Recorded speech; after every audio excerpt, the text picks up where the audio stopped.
அண்டங்கள் அனைத்துக்கும் ஆதி மூலமான பரம்பொருள் தன் பக்தர்களுக்கு எளிதில் வசப்படும் விதம் ஒரு குழந்தையாய் அருளும் புண்ணிய சேத்திரம்தான் தென் துவாரகை என்று போற்றப்படும் குருவாயூர். நாராயண பட்டத்திரி சமஸ்கிருதத்தில் எழுதிய நாராயணீயம், பூந்தானம் மலையாளத்தில் எழுதிய ஞானப்பானை போன்ற நூல்கள் குருவாயூரப்பனது மகிமைகளை அழகுற எடுத்துரைக்கின்றன. தவிர கேரளத்தின் மகான்களாகிய வில்வமங்கலம் சுவாமியார், குரூரம்மா, வாசுதேவன் நம்பூதிரி போன்ற அடியார்கள் பலரும் போற்றி கொண்டாடிய திருத்தலம் இது. குருவாயூரில் நடக்கும் முக்கியமான சம்பிரதாயங்கள், செய்ய வேண்டிய வழிபாடுகள், அதனால் நமக்கு கிடைக்கும் நன்மைகள், எப்போதும் கூட்டம் நிரம்பி வழியும் இக்கோவிலில் எளிதில் குருவாயூரப்பனை தரிசிப்பது எப்படி போன்ற அனைத்து தகவல்களையும் இந்த பதிவில் பார்க்கலாம்.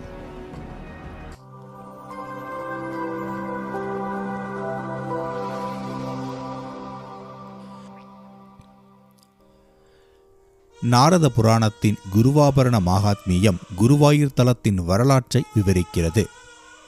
அதில் துவாபர யுகத்தில் துவாரகையை 7 நாட்களில் கடல் கொள்ளும் அந்த வெள்ளப்பரப்பில் கிருஷ்ண விக்கிரகம் மிதக்கும்.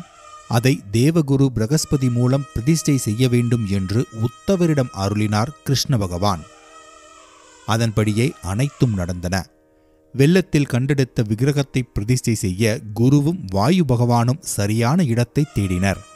அப்போது கேரளத்தில் தற்போதைய குருவாயூர் கோவில் அமைந்திருக்கும் இடத்திற்கு அருகில் தாமரை குளக்கரை ஒன்றில் சிவபெருமான் தவம் செய்து கொண்டிருப்பதைக் கண்டார்கள். அவரிடம் ஆலோசித்து அவரின் வழிகாட்டுதல் படி விஸ்வகர்மா நிர்மாணித்த கோயிலில் அந்த விக்கிரகத்தை குருவும் வாயுவும் பிரதிஷ்டை செய்தனர். இவ்வாறு குருவும் வாயுவும் சேர்ந்து பிரதிஷ்டை செய்ததால் இத்தலம் குருவாயூர் ஆனது. அந்த விக்கிரகம்தான் இன்று நாம் தரிசிக்கும் குருவாயூரப்பன். கருவறையில் அணையாமல் எரியும் நெய்விளக்கு ஒளியில் ஜோதியாய் மின்னுகிறான் குருவாயூரப்பன். குருவாயூரப்பனை உன்னிகிருஷ்ணன், அதாவது குழந்தை கிருஷ்ணன் என்கிறார்கள் பக்தர்கள். இந்த விக்கிரகம் வைகுண்டத்தில் மகாவிஷ்ணுவால் உருவாக்கி வணங்கப்பட்டு பின் பிரம்மன், கண்ணன் ஆகியோரால் பூஜிக்கப்பட்டது. இந்த விக்கிரகம் பாதாள அஞ்சனம் என்ற உயர்தர கல்லில் வடிவமைக்கப்பட்டது. குருவாயூரப்பனது உற்சவர் விக்கிரகம் பொன்னால் ஆனது. மேலிரு கரங்களில் சங்கு சக்கரமும் கீழிரு கரங்களில் கதாயுதம் தாமரையும் திகழ்கிறது. கழுத்தில் துளசி முத்து மாலைகள் தவள, கிரீடம், மகர குண்டலம், கேயூரம், கங்கணம், உதரபந்தனத்துடன் வலது மார்பில் வட்சம் என்ற சந்தனமும் வைஜெயந்தி மாலையும் கௌஸ்துபமும் அணிந்து ஸ்தானகம் எனும் நின்ற நிலையில் அருள் புரிகிறான் குருவாயூரப்பன். சிறைச்சாலையில் கிருஷ்ண பகவான் இந்த கோலத்தில்தான் பிறந்தாராம். இந்த தெய்வ கோலத்தை கம்சன் கண்டுவிட்டால் உடனே அனைவரையும் கொன்று விடுவான் என்று தந்தை வசுதேவர் வேண்டிக் கொண்டதை ஏற்று கிருஷ்ண பகவான் ஆபரணங்களையும் ஆயுதங்களையும் மறைத்து சாதாரண குழந்தை போன்ற உருவத்தை பெற்றாராம். கிருஷ்ணர் அவதரித்த போது அவரது தந்தை வசுதேவர் மட்டுமே கண்ட அந்த மகாரூபத்தை இன்று நாம் இப்போது கலியுகத்தில் தரிசிக்க என்ன பேறு பெற்றிருக்க வேண்டும். குங்குமப்பூ, கஸ்தூரி, கோரோசனை, அகோவனம், செஞ்சந்தனம் ஆகிய 5 வகை திரவியங்களை பன்னீரில் கலந்தரைத்த நறுமணச் சந்தனத்தையே குருவாயூரப்பனுக்கு பூசுகிறார்கள். அதை கலபம் என்று பிரசாதமாக பக்தர்களுக்கு வழங்குகிறார்கள். இந்த குறிப்பிட்ட கலபம் வேண்டுமென்றால் கருவறையில் குருவாயூரப்பனை தரிசித்துவிட்டு சுற்றி வந்தால் இடதுபுறத்தில் ஒரு சயனக்கோள பெருமாள் விக்கிரகம் இருக்கும். அதற்கு அருகில் சில நம்பூதிரிகள் இருப்பர். அவர்களிடம் தட்சணை கொடுத்தால் இந்த கலபத்தை பெற்றுக்கொள்ளலாம். சிவபெருமானின் வழிகாட்டுதல் படி அமையப்பெற்ற கோவில் என்பதால் குருவாயூரப்பனை தரிசித்த பின்னர் பம்மையூரில் குடிகொண்டிருக்கும் சிவபெருமானையும் அவசியம் தரிசிக்க வேண்டும். அப்போதுதான் குருவாயூர் யாத்திரை நிறைவடையும். குருவாயூர் கோவிலில் இருந்து சுமார் 2 கிலோமீட்டர் தொலைவில்தான் மம்மியூர் கோவில் அமைந்துள்ளது. அங்கு செல்ல குருவாயூர் கோவில் வாசலில் இருந்தே நிறைய ஆட்டோக்கள் கிடைக்கும். குருவாயூரில் நடக்கும் முக்கியமான நிகழ்வுகளில் ஆணையோட்டம் தனித்துவமிக்கது.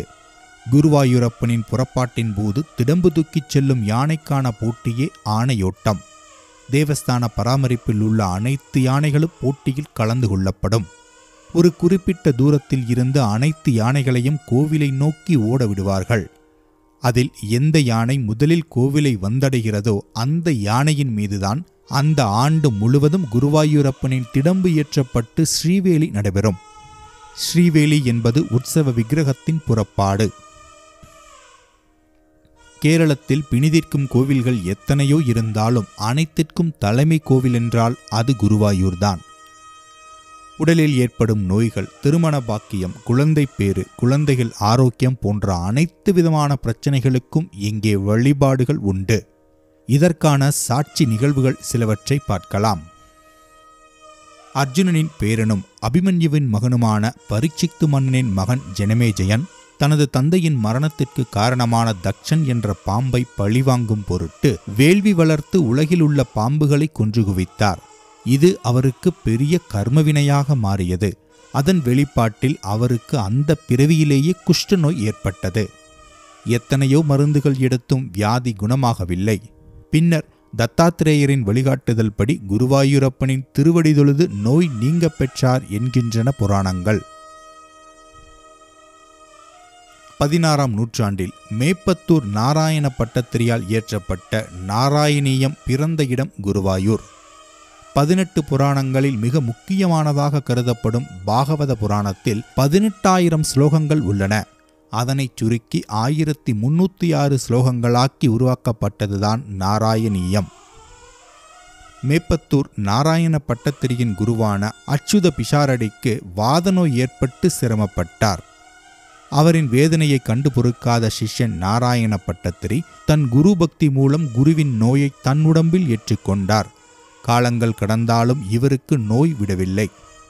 எனவே மிகச்சிறந்த ஞானியான ராமானுஜ எழுத்தச்சனின் ஆலோசனைப்படி குருவாயூர் சென்று குருவாயூரப்பனை போற்றி பாடி நோயிலிருந்து குணமடைவது என்று முடிவெடுத்து குருவாயூர் சென்று பாகவத புராணத்தை மூலமாக கொண்டு தினமும் 10 ஸ்லோகங்கள் வீதம் 100 நாட்களில் 1000 ஸ்லோகங்களை குருவாயூரப்பன் முன் பாடி முடித்தார். அவர் அனைத்து ஸ்லோகங்களையும் பாடி முடித்த அடுத்த தருணம் அவருடைய வாதநோய் முழுவதுமாக அவரை விட்டு நீங்கியது. அப்படி குருவாயூரப்பன் முன் பாடப்பட்ட ஸ்லோகங்களே நாராயணீயம் ஆகும்.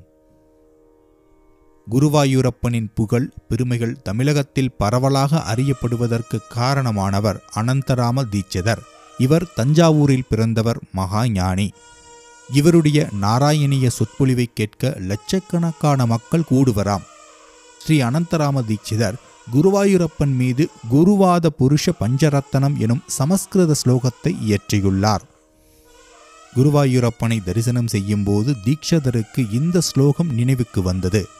பின்னர் அவர் தனது சீடர்களிடம் இந்த ஸ்லோகத்தை முறையாக கற்று ஜபித்தால் மன அமைதியும் நித்திய செழிப்பையும் பெறலாம் என்று கூறியுள்ளார்.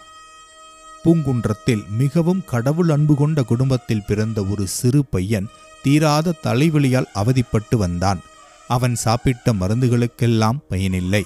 ஸ்ரீ அனந்தராம தீட்சிதரை நன்கு அறிந்த அவனுடைய தாத்தா அவனை குருவாயூருக்கு அழைத்துச் சென்றார். இருவரும் 3 நாட்கள் அங்கேயே தங்கி தினமும் இந்த ஸ்லோகங்களை குருவாயூரப்பன் முன் நின்று பாடிவர சரியாக 3வது நாள் அவனுடைய தீராத தலைவலி முற்றிலுமாக நீங்கியது. இன்றைக்கும் எந்த நோயாக இருந்தாலும் வீட்டில் இருந்தபடியே குருவாயூரப்பனை மனதார பிரார்த்தித்து ஸ்ரீ அனந்தராம தீட்சிதர் எழுதிய குருவாத புருஷ பஞ்சரத்னத்தை தொடர்ந்து 3 நாட்கள் படித்தால் எந்த நோயும் குணமடையும் என்பது நம்பிக்கை.